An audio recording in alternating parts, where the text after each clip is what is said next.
Alright, so Martin Armstrong went on the Greg Hunter show a few months ago, and he talked about, I think, it was the war cycle, or I've heard him talk about the war cycle in previous interviews. You look at interviews he did with Kerry Lutz, the list goes on and on and on.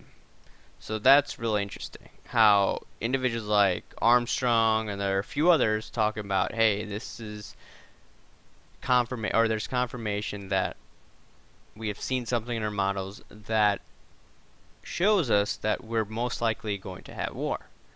Now let's try to look at some of these models and look at their graphs. Alright, so I'm looking at this one individual, Larry Edelson. It's at Money and Markets. And long story short, he talks about war. You see, just like business cycles or various different economic cycles, the waging of war within and between nations has definite identifiable rhythms. In my research on war, which has covered more than 5,000 years of war data, I've found that there are three distinct cycles to war. There are the 8.8 and 17.7 cycles. They in turn are subcycles of a larger cycle that's 53.5 years in duration. The 53.5 year cycle can be seen in this chart here. Alright, let's take a larger look at this right now.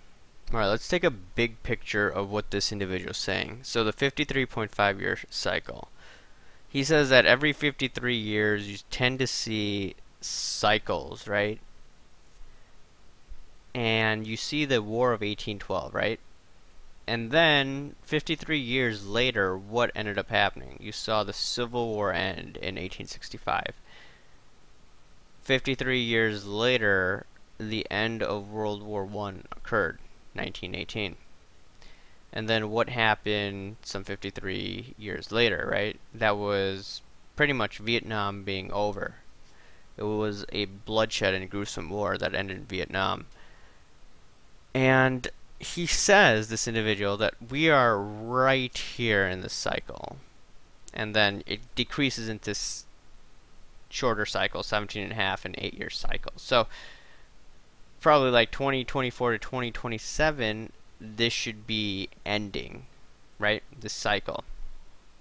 So right now we saw 2000, 2001, we saw 9/11, and now with Iraq, the United States continue to meddle in the Middle East. We're right here. Just seeing that something is bound to happen. But let's take another look at a different war cycle chart that he has produced. Alright, this is his other war cycle, 17.71 year war cycle. And in this he shows major turning points. And if you look at this, Civil War, 1860s. If you want to look at Spanish-American War, another peak here, that was 1898, I believe, or leading into 1898. Panic of 1907, another peak there. End of World War I, 1918. And then it talks about here, this is actually 1935-ish, but then we know that that led to World War II. Korean War over here, 1950s, Vietnam, 1970s. Over here there's a turning point where there's peace in the 1990s, which then led to what we know now as 9/11. So where are we right now? Well, what is the war cycle saying in terms of this in the 17-year cycle? Does it mean that we're close to a war? Well, according to this individual, yes. Now we shall see whether that remains true. Alright, I wanted to look at one more individual. I'm not looking at Martin Armstrong's information about his war cycle, but he did say that there's a 300-year period between war to war. And that's what his signals are telling him. And now if you look at this individual, Cliff Dork, or not Dork, but Droke, something like that. It says why the 40-year crest cycle is bad news for stocks. Alright, then he says, just how powerful is the 40-year cycle? Well, consider the previous 120 years. The 40-year cycle bottom has never failed to produce a major market decline. From the decline of late 1894 to the corrective pullback of 1934 to the devastating decline of 1974, the cycle has always made its presence felt in the stock market. It's worth examining the 40-year cycle since its influence is already being felt as we enter the last month of the new year. The Kress 40-year cycle belongs to the category of yearly cycles of the first magnitude and is described by Mr. Kress as primary bias cycle for equities. The 40-year cycle is arguably the most powerful of the long-term cycles which composite the grand supercycle of 120 years. The 40-year cycle is also harmonic of the 20-year cycle and bottoms along with a 20-year cycle every fourth decade. The most recent 40-year cycle bottom at the time of this writing was October 1974, while the most recent peak of the 40-year cycle occurred in October 1994. The next 40-year cycle bottom is scheduled for late September 2014, which coincides with the final low of the latest Kress 120-year grand super cycle. The 40-year cycle has significance that it could be divided by the Fibonacci number 5 as well as the Fibonacci number 8. The 40-year cycle is a product of 8 fives, with 5 being the number of dominance according to Kress. Accordingly, there are 5 8-year cycles within a complete 40-year cycle. This brings us to the aspect of 2014 worth mentioning, namely that the 8-year cycle is scheduled to bottom later this year. Keep in mind that the nearly every previous 8-year cycle bottom year was an extremely rocky one for stocks. The 8-year cycle bottom years of 1998 and 1990 certainly come to mind. This is a cycle which is most likely to witness trouble in the financial sector. The 8-year cycle bottom in October 1998 was a powerful one, and before the cycle put in its final bottom, it was quite disastrous to the US and global financial markets. It is one of the catalysts, or at least had a negative impact upon the notorious LTCM, a Russian hedge fund, which figured prominently in the troubled headlines of the summer and fall of 1998. Concurrently, a crisis in the Russian ruble, along with a currency crisis in Argentina and Brazil, and a commodity market breakdown, made it seem as if the world's financial system was on the brink of collapse. The financial graph shows how sudden and severe the final bottoming phase of the 8-year cycle that year. The previous 8-year cycle was in 1990, a year that was bad for stocks and bank stocks in particular. The saving and loan crisis was at its worst at that time, and a large number of institutions became insolvent that year. Indisputably, the 8-year cycle bottom made its impact known to investors in 1990.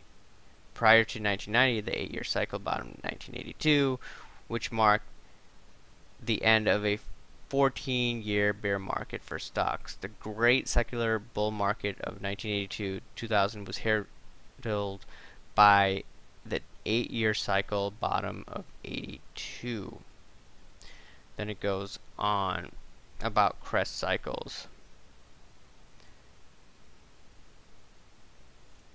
As economists have already discovered, an increase in deflationary pressures possible further into 2014, which in turn could increase financial market volatility.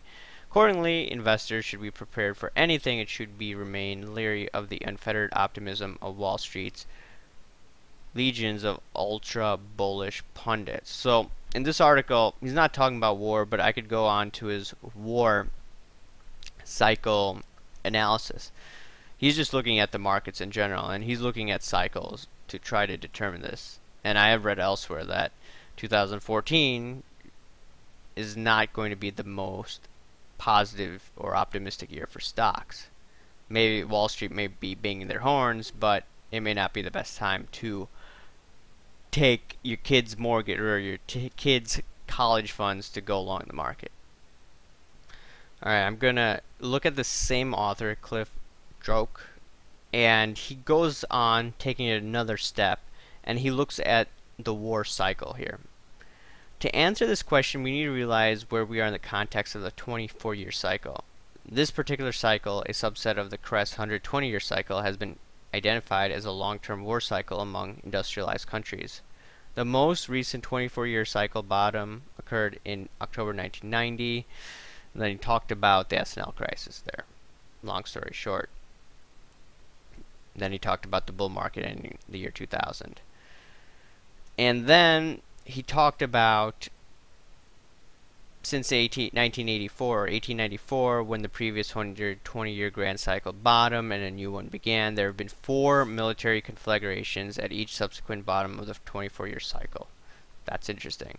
Most of these wars have been major in scope. The first instance of war occurred in the years leading up to 1918, which saw the 24-year cycle bottom of the current 120-year cycle.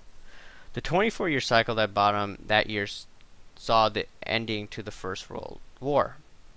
Remembering that the final hard down phase of the 24-year cycle approximates to almost 2.5 years, this represents roughly the second half of that war, a war that involved the United States. The next 24-year cycle bottom occurred in 1942. This year represented the U.S. entry into Second World War. Both the 1918 and 1942 cycle years proved vicious in terms of military conflicts on a global scale. Following the 1942 bottom, the next 24-year cycle occurred in 1966, as previously discussed.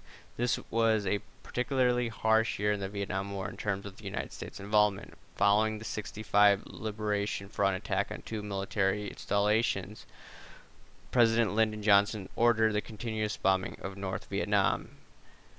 Well, we went to Vietnam because of a false flag. It was the Gulf of Tonkin that was never attacked. But anyways, we still had war.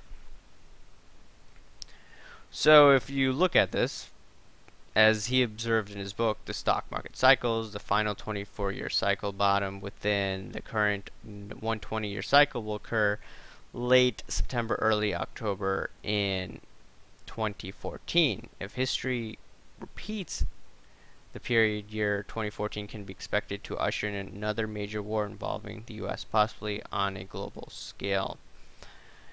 And then he just explains why he thinks people may decide to go to war, or these countries may go to war. The only thing that he doesn't mention, what happened between 1966 and 2014. I mean, if you look at it, 1990 would be the other 24-year cycle bottom. And he did talk about the S&L in another article. He talked about a banking problem, right? S&L mainly hit Texas, right? But it didn't talk about war. I mean, there was a war with Iraq, but that was limited. So, once again, I don't quite agree with all of the theories that these guys are talking about, but it's quite interesting to look. What do you guys think about this war cycle and looking at all of this type of data? I mean, once again, the 17-year cycle and the 53-year cycle do look interesting. And now there's a 24-year cycle as well, bottom. And you tend to see interesting news about stocks as well during these times. Anyways, guys, thanks for listening. Probably do another video on this topic down the road, and I'll continue to do videos if I have time. Thanks. Bye.